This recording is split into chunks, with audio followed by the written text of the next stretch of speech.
Welcome to your iconic image.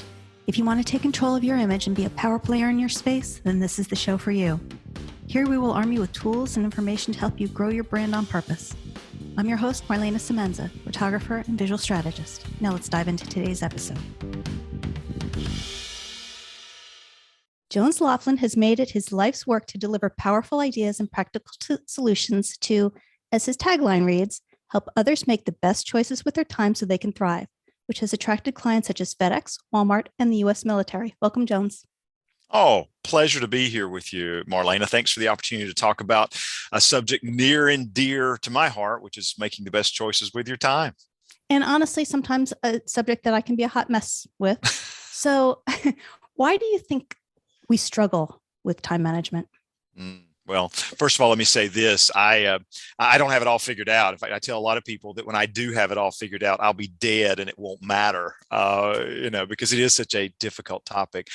I think one of the things that happens for many people is just this whole term time management. We really don't manage time. As Charlie Gilkey said, we manage schedules, we manage energy, we manage choices. Time can only be accounted for. It's only in the rearview mirror can we look back and go, oh yeah, that was not a good choice, which led to taking too much time with this and those kinds of things. In answer to your question, the reason I think we struggle with it is because we have so many competing demands on our time and competing expectations, what we expect of ourselves, what our boss expects of us, what our family expects of us.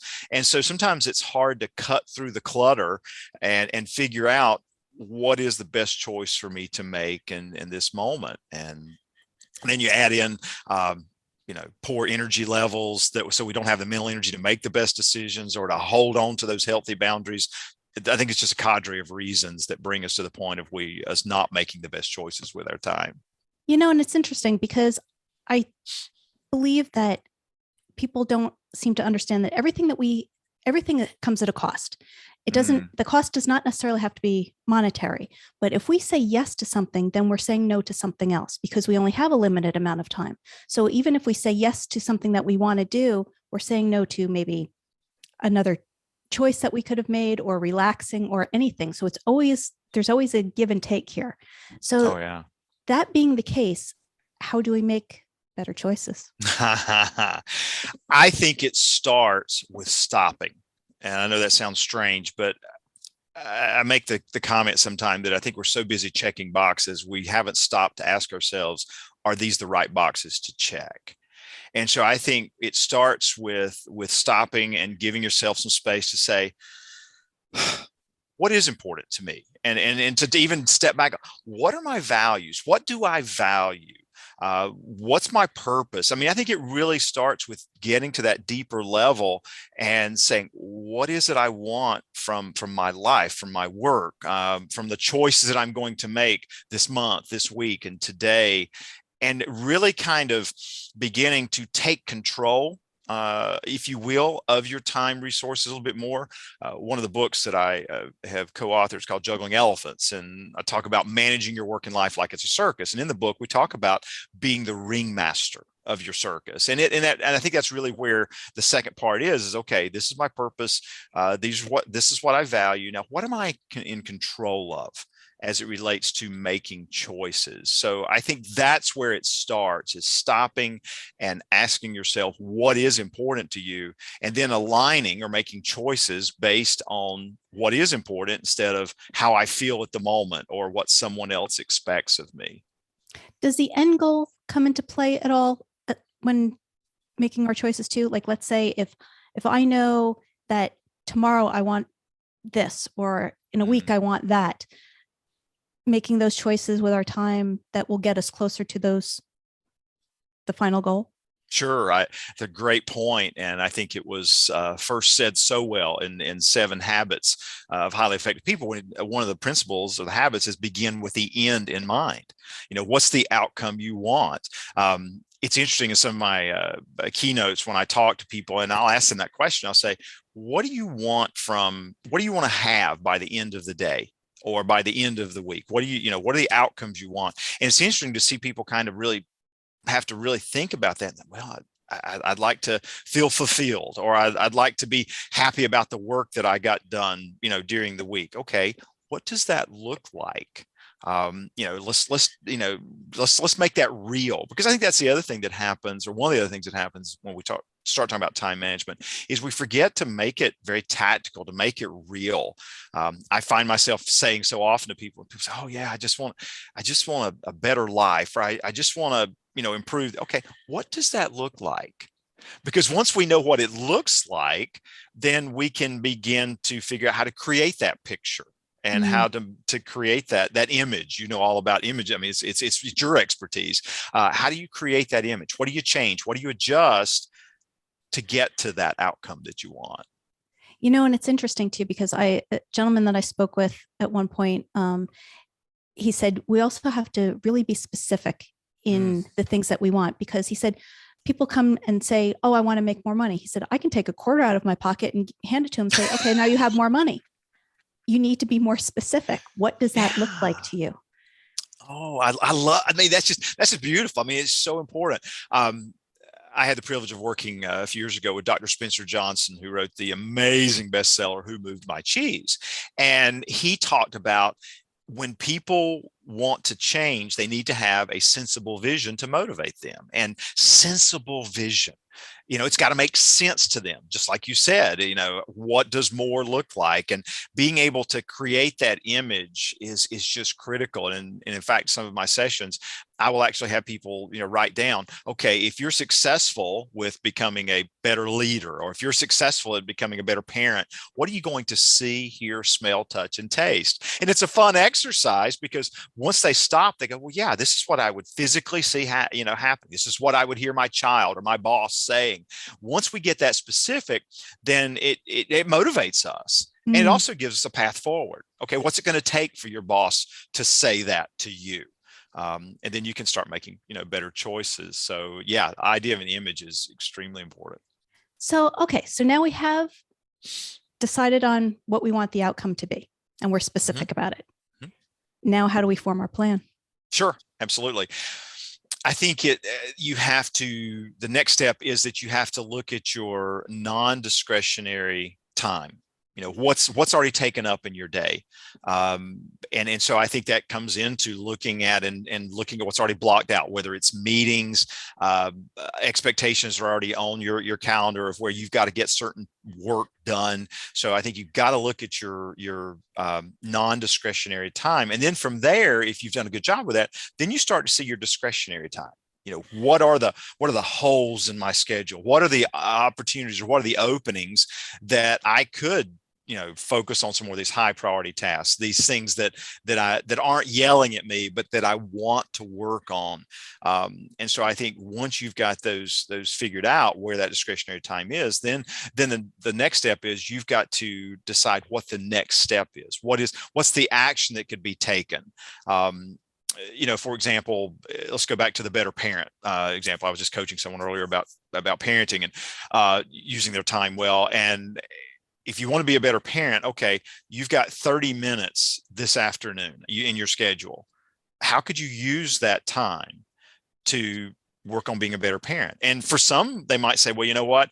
If in that 30 minutes I took care of these tasks, I could be more present with my child that evening. Fantastic. Some might say, I'm just really struggling with how to work with a strong-willed child. Okay.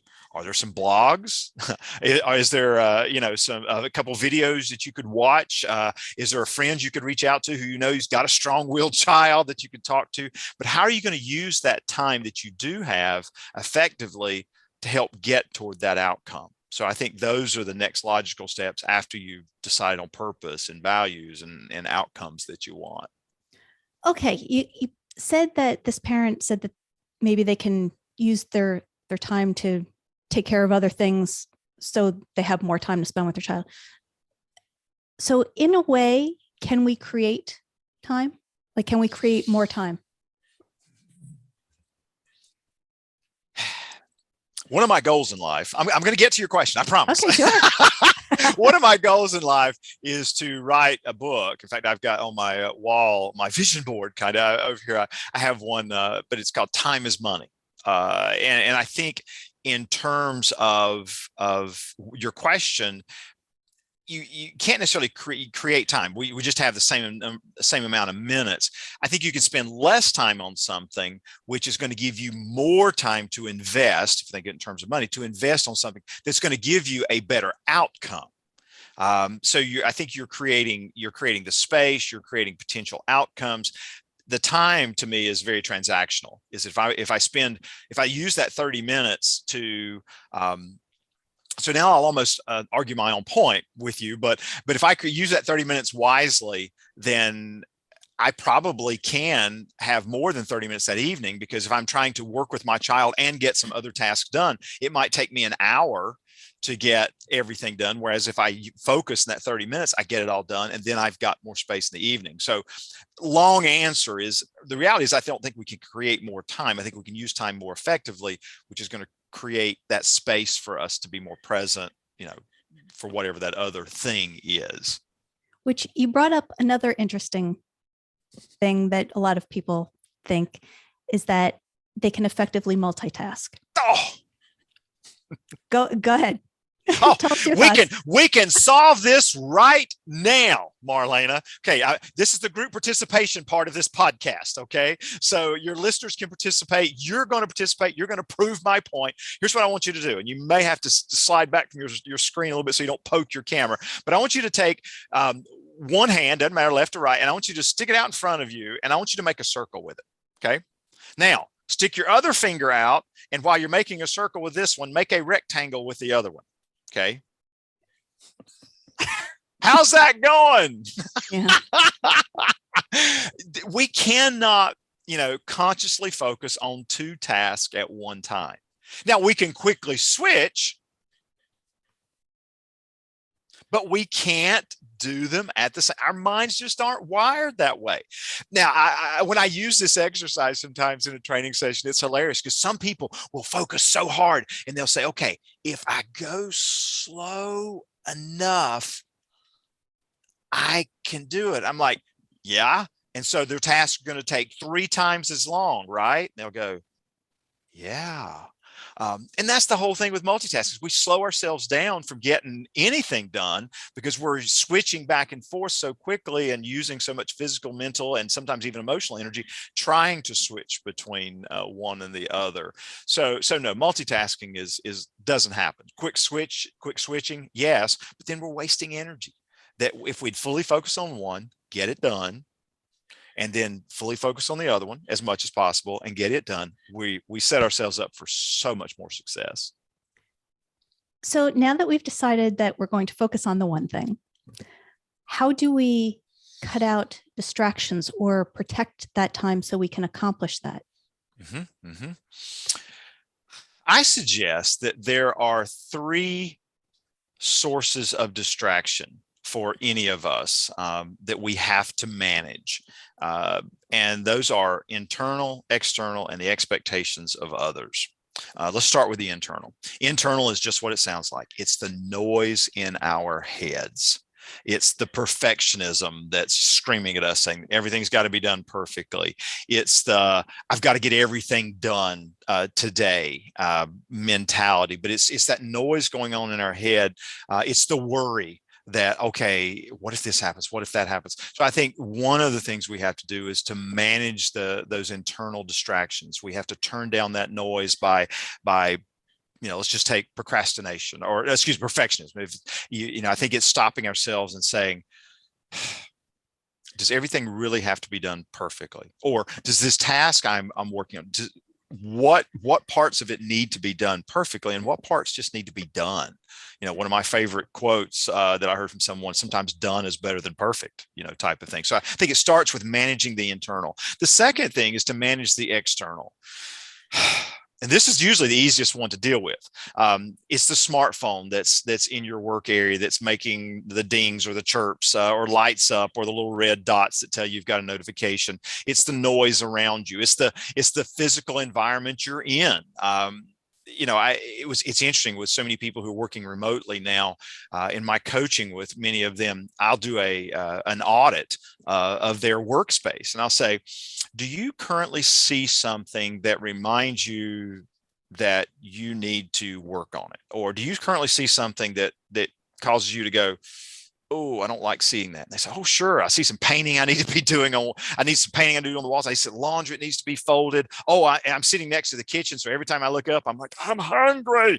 That's what I'm talking about with the external. We've got to deal with those external distractions and figure out how do we create an environment where it's easier to focus. And sometimes if you're working remotely, that's just changing the direction of your workspace.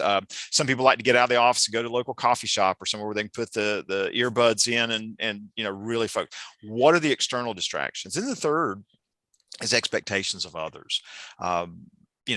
Sometimes we get so caught up in thinking that this person wants this from us, or they want something a certain way, or that they want us to be this, that we just can't meet it. And they keep an example in the workplace. Sometimes we've got a boss who keeps giving us work or has unrealistic deadlines for what we're supposed to be doing. And that frustrates us. It worries us. It feels heavy to us, and we can't deliver our best work. And so that's a distraction, if you will. So I think really that's what it comes down to, is evaluating the internal, external, and the expectations from others. And if you can get those in line and manage those effectively, then I think you have a better chance of being able to focus on that one thing.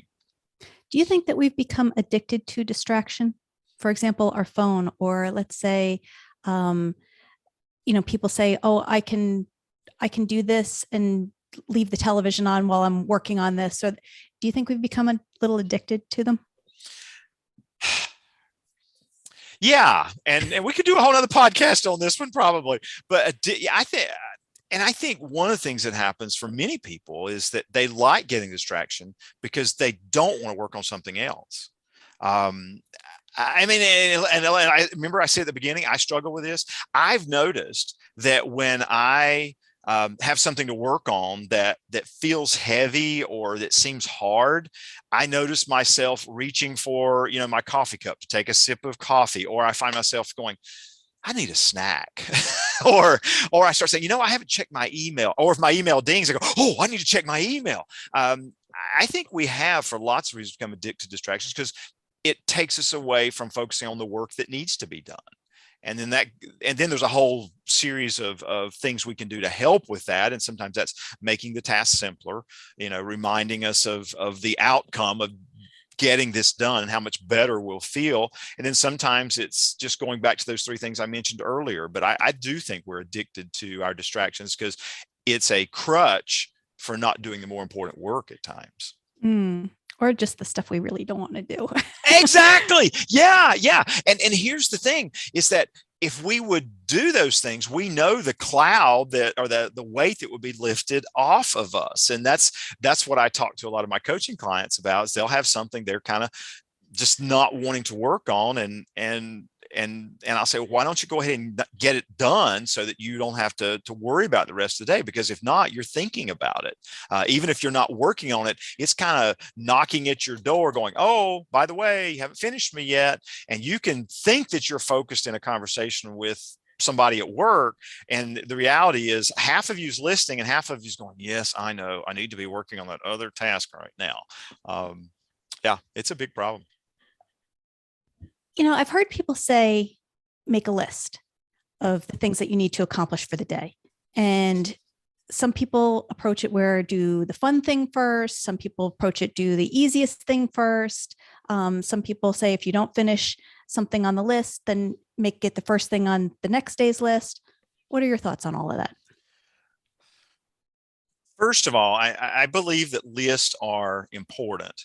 However, I don't encourage people to work from a list as far as when you're actively working through your day. My philosophy is that when you just go back to that list we talked about earlier, when you think about your purpose and the outcomes you want, and I think then after that, that's when you start making, your list, if you will. Okay, based on what I want from this day and the outcomes I want, then these are the things I'd like to get done today. There's your list. And then once you've gone through that exercise of determining your non-discretionary and discretionary time, then that's where the items on the list need to be dropped into your calendar. It's dangerous to me to look at, just to have that list, because you're going to look at that list and our minds are lazy.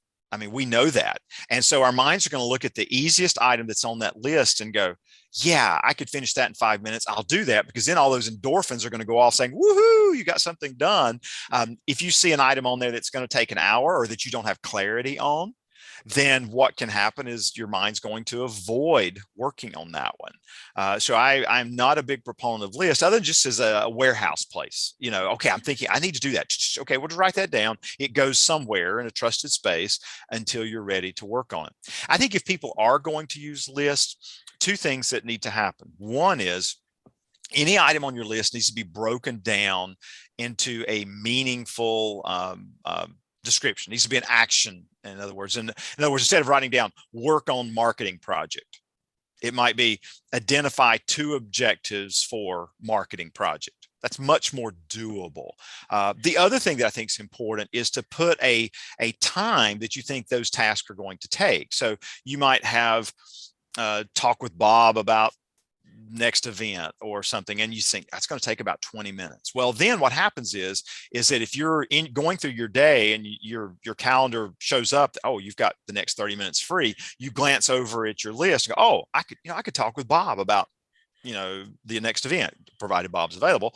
But it just helps you to be more streamlined with it, because what happens so often is we spend too much time looking at that list and we start going, yeah, what should I be working on? Yeah, that would be, and we've lost momentum. And then our brain, then the email notification goes, oh, I've got it, or goes off, and then we go check it, or the Slack message, and so then we distract ourselves from focusing on our list, and now we just kind of start responding to whatever shows up. What about the people that spend too much time on the work stuff and not enough time on the personal stuff? And I say not enough time, but you know what I mean? They're so immersed in one that they seem to neglect the other. How do we make that shift? I'm going to ask you a question, Marlana. Define immersed for me. When you say immersed, it's because they're so passionate that they're working on something, or they're so immersed because they've got so much to do and they just feel like they can't pull away to take time for themselves or relationships. Well, let me ask you this. Would it be a different answer for each of those two things? Yeah, I think so. And so okay. You're a wonderful host by breaking it down that way. Let's take them in separate. First of all, if you're so immersed because it brings you such joy, that's the easier one of the two, I think, to deal with. In my book, Juggling Elephants, I talk about how we have 3 rings in our life. We have a work ring, a relationship ring, and a self ring. And so if you've got someone who wants to spend all their time in their work ring, if you will, and they're neglecting those other 2 rings, I guess my first question to that person would be, what are the consequences of you making that choice to constantly be immersed in your work? And if they say, I don't think there are any. I'm getting along well with my significant other. I'm getting enough sleep. I'm eating well, getting exercise. Then I go, good for you.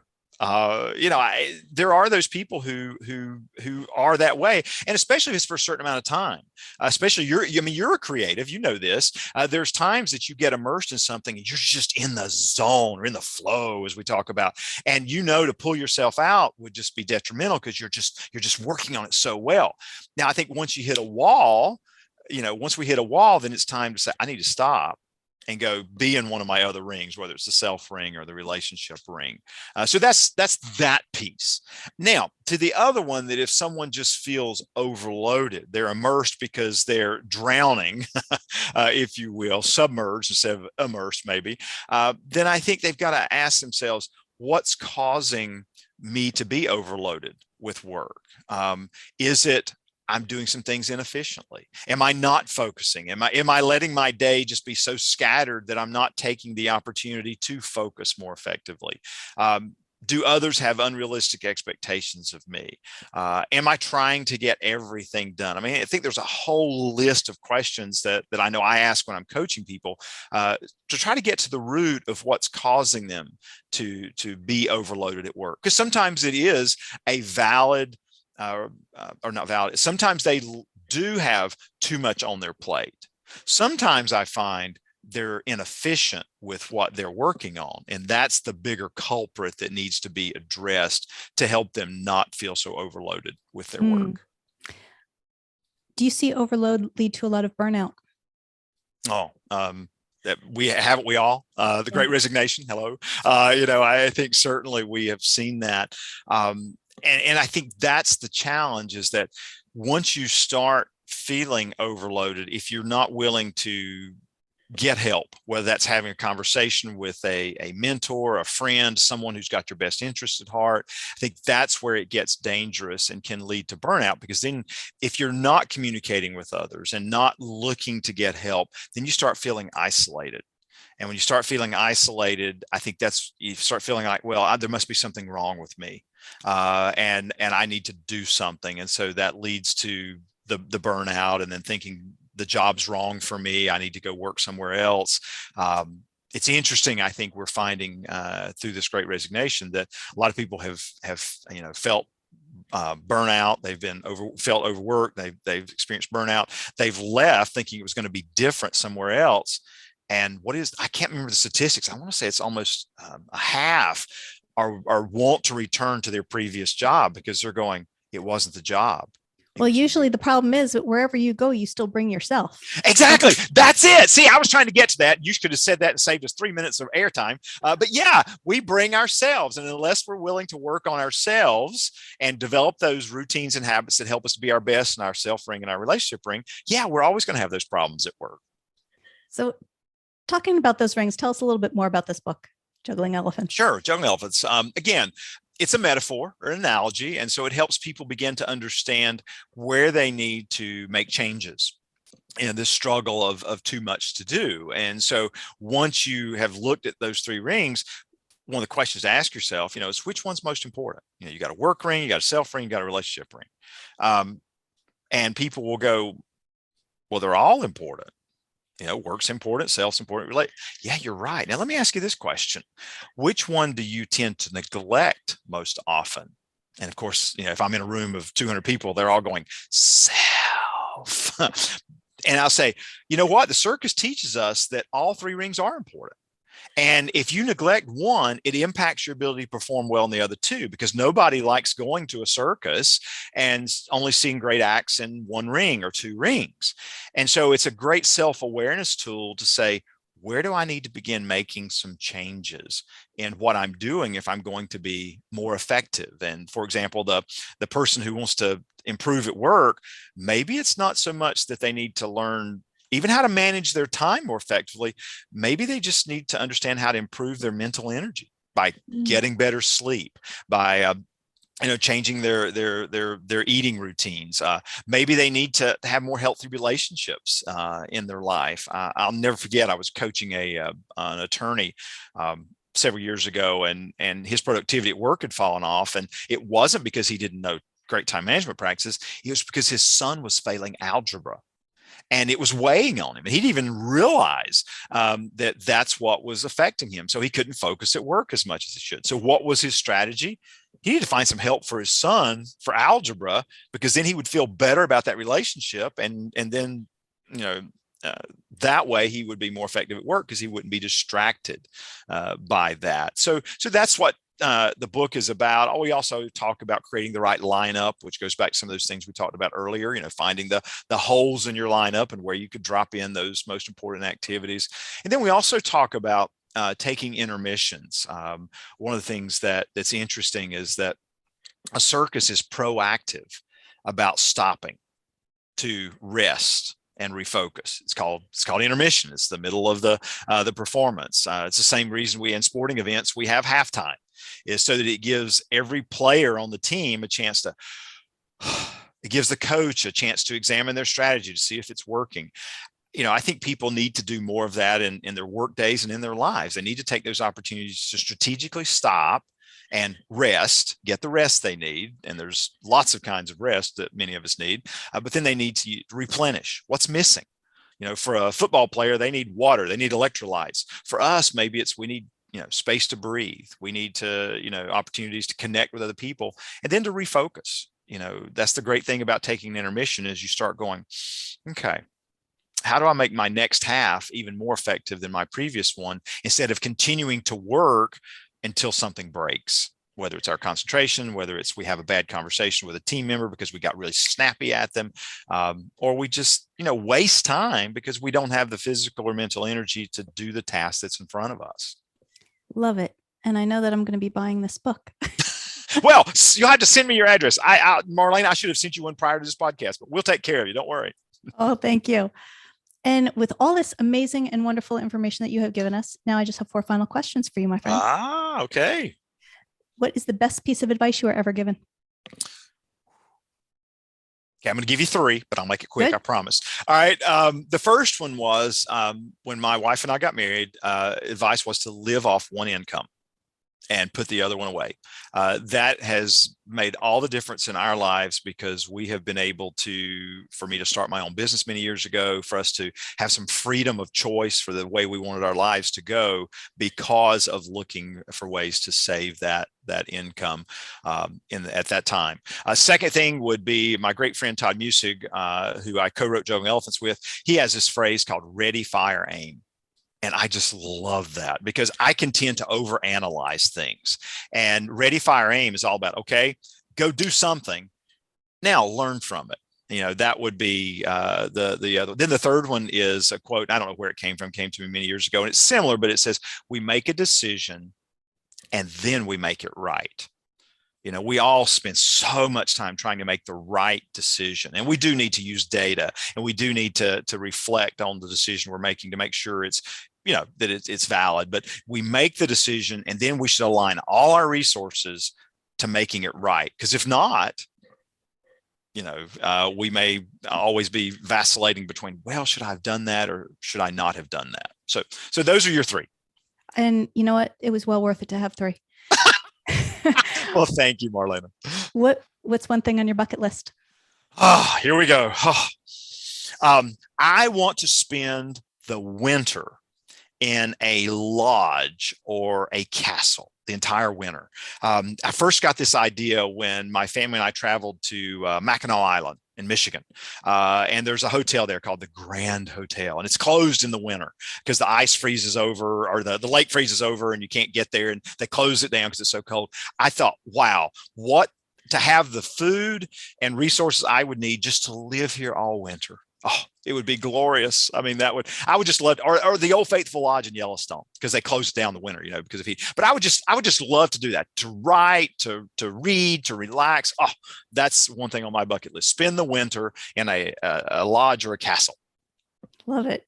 When the toy companies finally get around to making an action figure of you, what 2 accessories will it come with? Okay. This one was a little bit harder. I think one of the accessories would be a comfortable chair, and the second one would be a map. One of the things that it's been my life purpose is to help people become more comfortable with where they are. And a comfortable chair reminds me of a great conversation. And one of the joys of what I get to do is have some really great conversations with folks like yourself and others. So comfortable chair. The map is, my hope is that in any conversation I have with someone, they leave better equipped to take that next step on their journey, to know what they can do to thrive in ways that are important to them. Perfect. And the last one, how do people find you? How do people find the book? Absolutely. We'll start with me. My website, which you'll have in your show notes, is jonesloflin.com. That's where they can initially find me. I'm also on all the social media platforms. Love to connect with people on LinkedIn, especially because I put out a lot of content there related to time management and work-life success. My books, Always Growing, Juggling Elephants, Getting to It. They can be found Amazon, Barnes & Noble. Many of them are available both hardback and also Kindle or ebook versions as well. So you can just type in Jones Loflin and it'll pull up a list of my books on Amazon. Love it. Thank you so much. Thanks for being here. My pleasure. Thank you for joining us. Once again, I'm Marlana Semenza, photographer and visual strategist. Please comment, like, or share this episode, and don't forget to subscribe so you don't miss a thing. For more information on how I can help you create your iconic image, visit marlanasemenza.com.